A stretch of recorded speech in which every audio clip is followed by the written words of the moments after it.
We match. We're both wearing blue. Navy. Look at that. Yeah, we are. Normally when we match, we're both wearing gray. Yep, that is true. Yeah, I just threw this shirt on because, Did Sennheiser give you some money? No, they didn't. That's why I'm trying to cover up the logo. Oh, I see. Yeah. Yeah, we can't be promoting anything that's not giving us money. No, it's not fair to the other brands that give us money. Yeah. Yeah, exactly. Are we ever going to make a single dollar off this podcast? No. That's not what it's about. Of course not.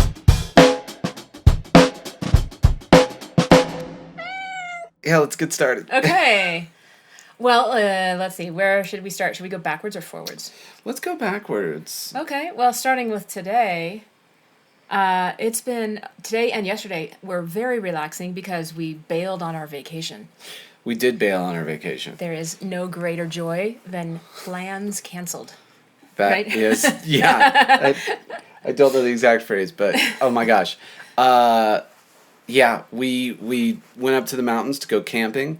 And we did. So we're going to talk about your gig. So you had a gig anyway. So we were like, why don't we go up there? You'll do your gig, and then we'll just camp the rest of the weekend. Yeah. And we went to a nice area, right, very close to Silverthorne, Dillon. Yeah, it's about a half hour north out of Silverthorne. Yeah. And so we camped the one night, and then I got up the next morning, and you'd been up Couple hours reading and so on, and you were like, you know what? I would just rather go home. Yeah. And I was like, you know what? That sounds like a great idea. Let's dissect why we decided to go home. Yeah, there were a lot of reasons. I mean, it was just, as you said. I'm going to rise up a little bit there. Yeah, there we go. It was great to just have a couple of days at home. You've got big bass gigs coming up, and it was great for me to just have a day or two of just like not feeling like there was something right in my face that I needed to get done. Mm-hmm. And I thought a camping trip would be a great way for us both to disconnect and relax. Sure. And maybe it would have been, but we didn't really like the people camping next to us. That was part of it. So we were in... it's August. It's high season. It's the big season, and maybe even more. We were talking about on the way back, like we could see the traffic. We could hear the traffic going. Well, but like anyway. Oh, this is one of the last weekends of the year for camping and mountains, and so on and so forth. Anyway, it was we could just only reserve what we could reserve, and it was very pretty campsite, but it was a campsite where there's people on both sides of you, and we were overlooking a river and a mountain, and it was nice. But the people next to us, number one, it was a ton of people. Number two, they had so many dogs with them. Yeah. And I'm telling you, while you were at your gig, the dog thing, like, they were just all night long yelling at their dogs. Mm-hmm. And their dogs were actually very well behaved. Mm-hmm. But it was just like, Jake, Jake, Jake, Jake, Jake, like 4 hours. Oh my gosh. Of them yelling at their dog that was named Jake. And occasionally they would throw in a Jacob as if that would make the dog take it more seriously. Using his full name instead. They're using his full name. Oh my gosh. And it was rough. It was kind of hard to take. So we were like thinking. And then there was the person with the persistent weird cough. Yeah. That you thought must have been. I mean, this person had. It must be a medical condition. It must be terrible. But they were making like a weird, grunting cough. Yeah, I did a pretty good impression of it in the boat this morning. I told Suzanne. It was yeah, it was very constantly. Well, constantly. And when I first noticed it, they were apparently setting up their tent. And the noise was the noise you made, and it was very rhythmic. So I thought something was going on in that tent. But everybody else in the campsite was completely ignoring it, and I was like, what is... Is this a swingers? Is everybody just fine with like what's going on in this? And I told you I lost one of my earbuds, so I couldn't even put both earbuds in. So there was like no way to not hear it. Yeah. And so for like 20 minutes, I thought. But everybody else in the group was just standing around fine with it. Mm-hmm. And then as it turned out, it was a persistent cough thing, and it was just going on constantly. And the dogs weren't barking that much, but they were barking enough that it was like, I was just like, we were up in the morning. I mean, before like 9 o'clock, and I was like, I don't know if I can take another 24 hours of. Yeah. They weren't that bad, but it was enough that you're just like. It was not peaceful. It was not peaceful. And then the noise from the traffic. We were off Highway 9, not too far, and just the way that the land curved, you could hear the cars coming from like a mile away. Right. And then hear them a mile after they passed. So like every time a car or a truck would pass, it was like a good 2 minutes of like highway noise. So yeah, I just was like, let's just bail. Yeah. Let's go home and we can relax, and we've taken amazing naps and had some great salads and Yeah, and I've gotten started on practicing for a new sub gig that Nate got me with Tunisia, a band named Tunisia, which I've known about for a long time. They're kind of a big deal. Yeah. I mean, they're definitely one of the upper class. I mean, partially because they've been around forever, but in my mind, they go in that list with the Dotseros and they do lots of weddings, corporate events, that kind of thing. I'm sure they do more than that, but they definitely. Yeah. So this is a corporate event in Aspen, and there are 52 songs on the song list, and I already know maybe a third of them, and I like have played on bass, and then another third or maybe more than that I know like as the song. Maybe I haven't played bass, but I've sung it or I just know it. Right. And then maybe a quarter or so I am not really familiar with.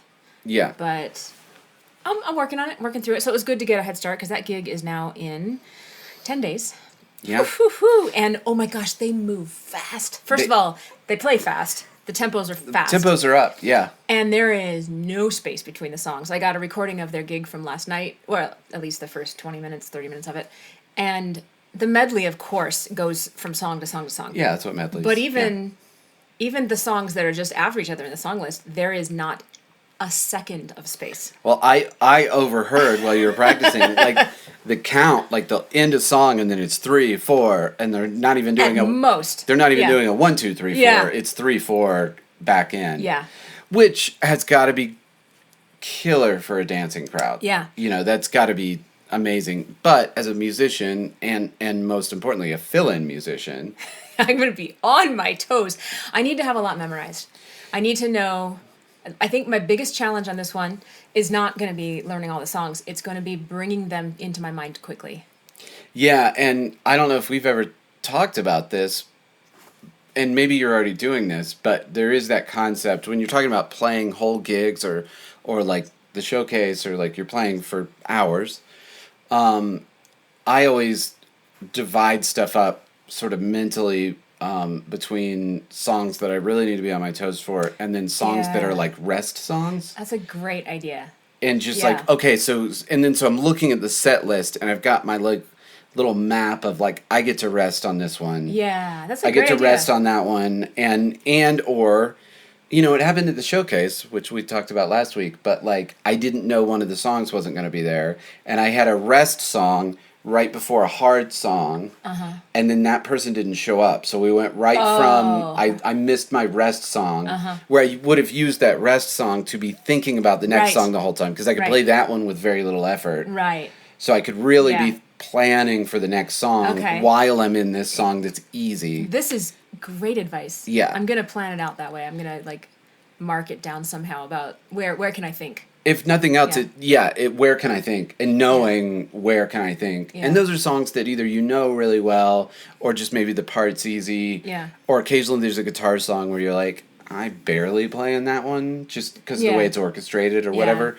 And I'm going to use that time to get ready for the rest of the set. I love this. So I'm going to, as I start visualizing and practicing the set, I'm going to kind of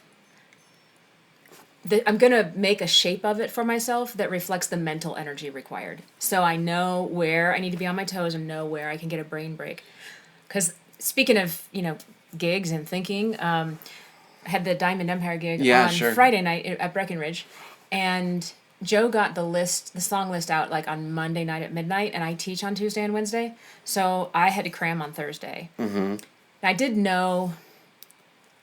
all but maybe 5 or 6 songs. But I wanted to review all of the songs because some of them I hadn't played in a while. No in quotation marks, meaning you've played it, but it might have been quite a while. Yeah. Yeah. And even I learned on the last Dev gig that even if I think I know a song, I want to at least play the first half of it within a few days before the gig. Right. So between just hitting all of the songs, there were 4 dance sets. So it was like 50 or 60 songs, I don't even know. It was 48, 50 songs. I don't know. Between hitting all the songs and having to spend some extra time on some of them, I probably played bass for 6 hours on Friday. You did. On Thursday, right? Just keep it, because we left Friday. Thursday. And I think I kind of like burned out my brain. I burned out my brain because that's the only explanation. Because I didn't do as well at this gig as I did at the previous one. I'm sure it was fine. It was fine. But nobody ever wants to do things. I didn't improve.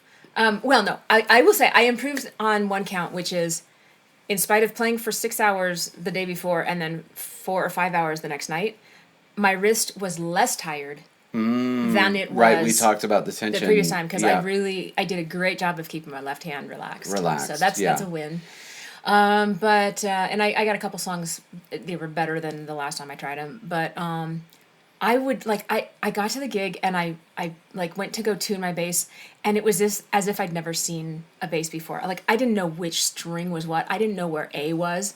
I was just looking at it going this is a swim of frets and notes this. I can't. You just must have been having it was so weird. You just shoved so much in your brain that it was all blended up. It was all blended up. I got through it, but I had to think a lot harder than normal to figure out where C was, where A was. I was what is wrong with my head? Yeah. It's not normal. It didn't help. You were telling me you did have a technical issue. I had you need to take a look at it. I do, yeah. So I tuned up and get everything ready, and then I went to the restroom, and then I came back, and the D string had popped out of the bridge. The bridge? Is that what it's called? The bridge, the saddle is the... Yeah. Yeah. Anyway, where the end of it has a little round thing on it that you hook in, and it had just popped out, and I was like, how does that even happen? That is so... It was just sitting there on a stand, and I walked away and came back, and it was out. Oh, no. It was out the back where the ball end of the string was? Yes. Oh, that's even weirder. That... Yeah. At tension, that should have not been able to... I know. That should have been impossible. Tuned up. I know. So I was worried that was going to happen again. Joe helped me put it back in. We just detuned it all the way and then put it in, and then he tuned it back up again. And it did pop out the first time we put it back in. We couldn't really seat it very well. Oh my gosh! I tried to seat it where the ball matched the round. Yeah, because on this kind of bridge, it you drop it in and you move it over. Yeah, and then that sort of locks it. If you move it over, it wouldn't stay there. I have never seen that happen. Yeah, so you need to take a look at this yeah. Anyway, so that was on my mind. Yeah, of course it was. If you think it's just string is just going to fall off. Yeah, so I was a little panicky. I was I do not have any extra. Now I have extra strings in my bag. Yeah. And I need to get a winder thingy. Yeah, we need to get you a bass winder. So there's that. And then when Joe tuned it back up so that I could seat the string in again, he tuned it really tight. Right. And then I went to the chromatic tuner, I tuned it back down, I tuned it back down to D, and then I played an octave, and I was like, oh, this is not an octave. I was like, what is going on? This string it's like a half step out of tune. And he looks at my tuner, he's like, yeah, see that dot there? That means you tuned it to D sharp. I was like, oh my God, I'm having a heart attack. But you were just in panic mode. I was in panic mode. My brain was already broken. Yeah, exactly.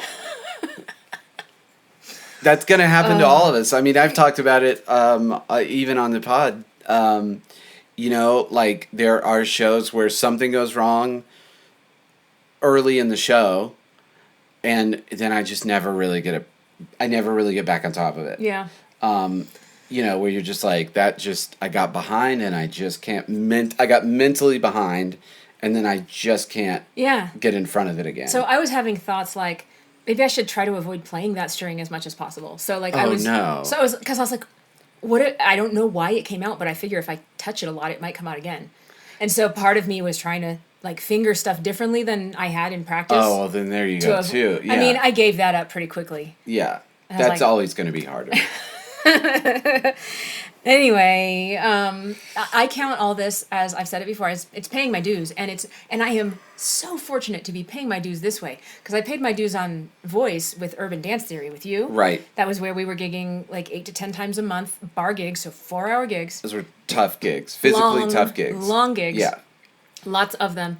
And yeah, we got paid for those, but I'm getting paid like 5 times as much for these as we did back then. So, and I'm playing with really great musicians and meeting a lot of new people, meeting a lot of new musicians. So, it's a more demanding situation than Urban Dance Theory was, and I'm grateful for that. And I feel like putting those miles in the car, and I'm grateful when something weird comes up, because it's like, you're going to have a lot of weird things come up. So the more that come up that I can learn to deal with, the better. Yeah. And those are the things. Well, we went on that nice walk and we were talking about like how good are you going to be in 10 years. But there's things you learn about being a performing musician, which now you're working on becoming an expert on your second instrument. There's things you learn over the scale of years, not over the scale of hours. Like it doesn't matter how many hours you put in. It's just going to take those paying dues to be like, yeah, something broke, but I'm not going to freak out about it. Or I had to cram, but I've got kind of the tolerance or whatever you would call it to like, you know, I'll be fine. Yeah. You know, and but I mean, you're doing it. Like I said, you're doing real gigs. Yeah. Now on your second instrument that you're doing real gigs on. I can't believe it. Yeah. I mean, I can believe it. I'm the kind of person who likes, I mean, it's not like I've done this with many things in my life, but I like to find something that I want to get good at, and I'm fine just like going in my cave and working on it.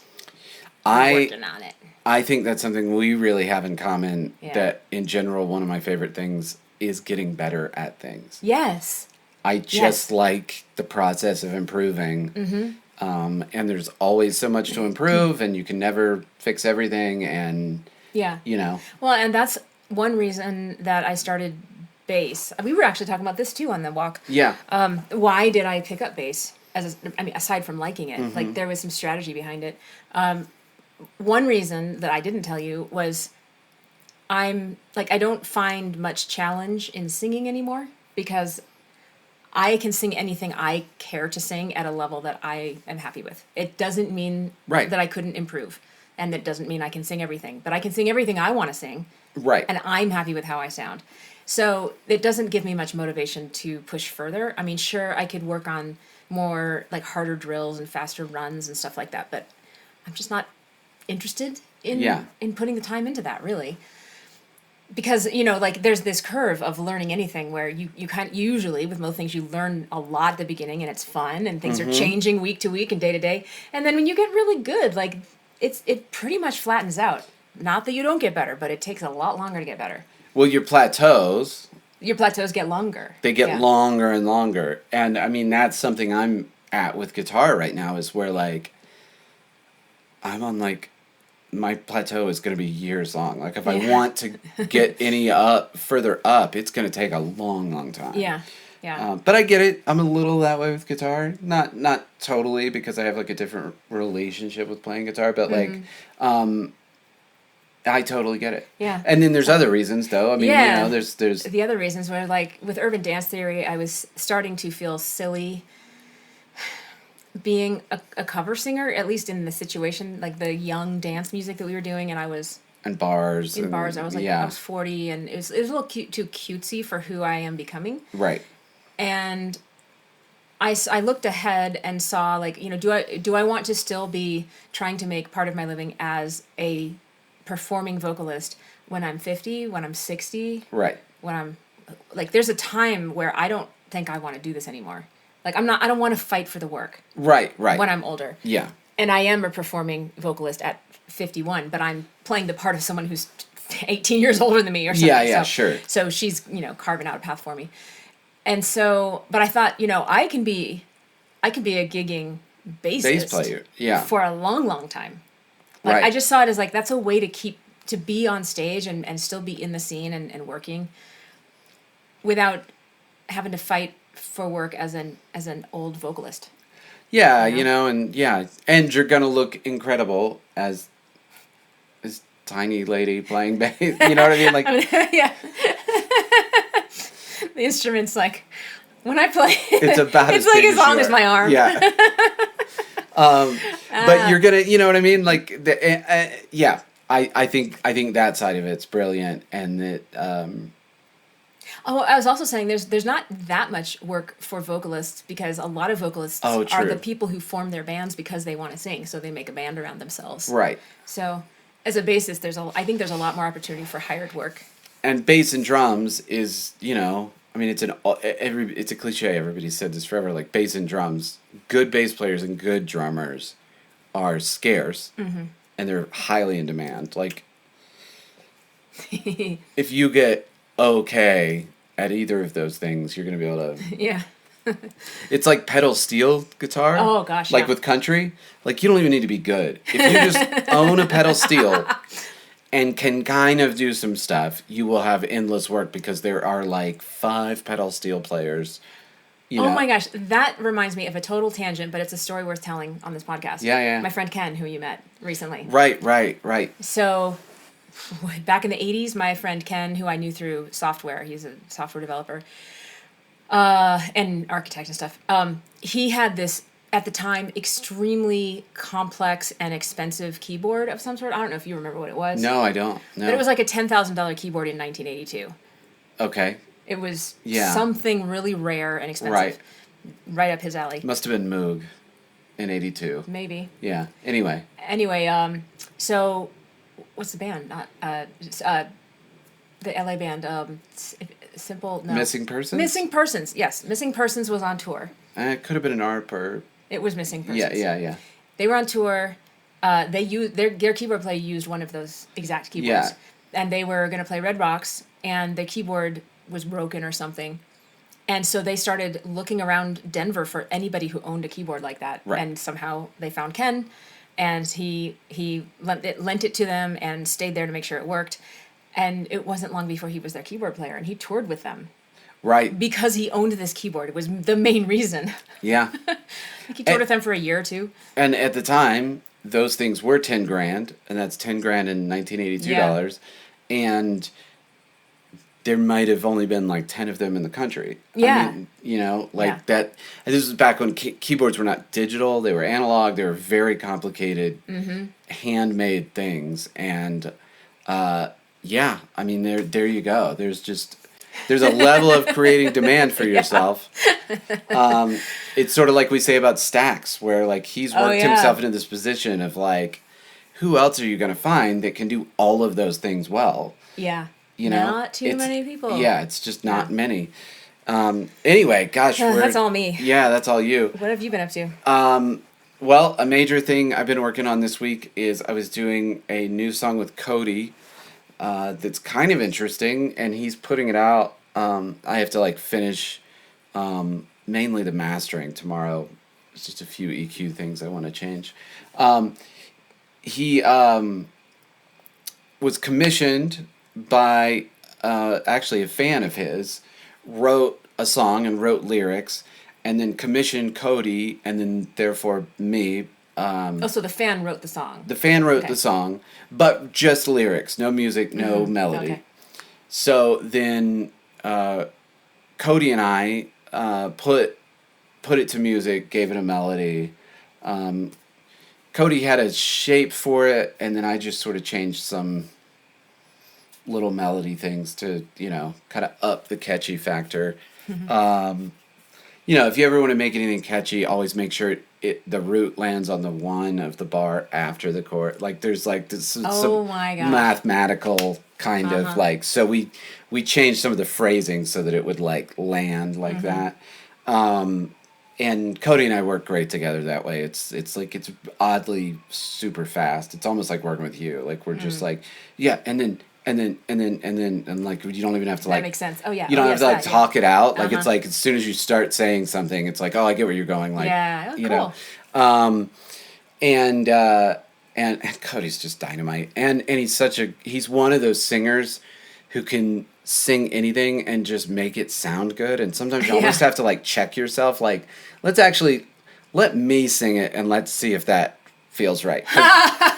Because when you do it, it just So you're taking the sauce off of it to make sure that the bones are still good. that's exactly what it is. Sometimes with Cody, that's a real danger. It's just like you got to take the sauce off because he'll just make See if it tastes good dry. he'll make garbage taste great. You know what I mean? Like, and we got to take Yeah. that off. So sometimes I would be like singing it back to him, and he's like, "Yeah, no, you're right. That does need to like, you know." But he can just, you know, and if he hits a note that isn't quite right, he'll spin it into a little mini run or something. You know, Right.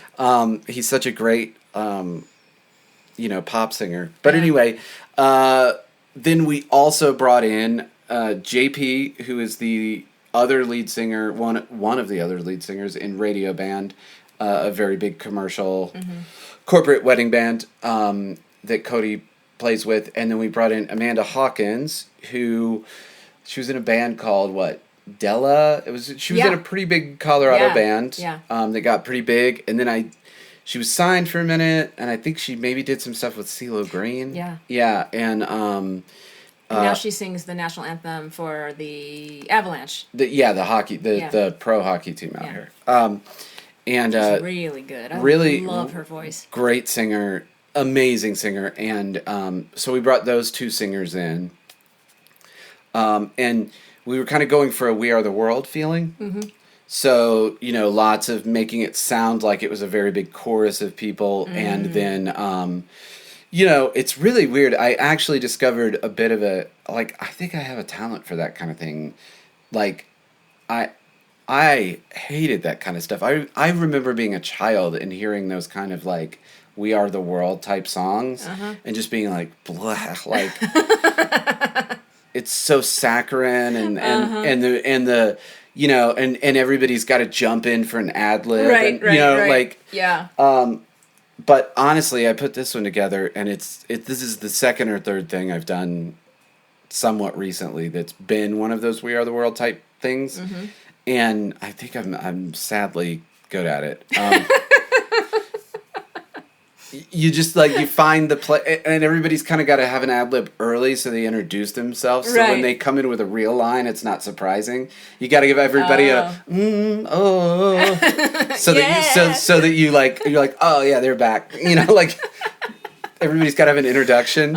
And yeah, I don't know. It's really funny, and the funniest thing though is she has one line in the song, but we brought in Cody's daughter, Chloe.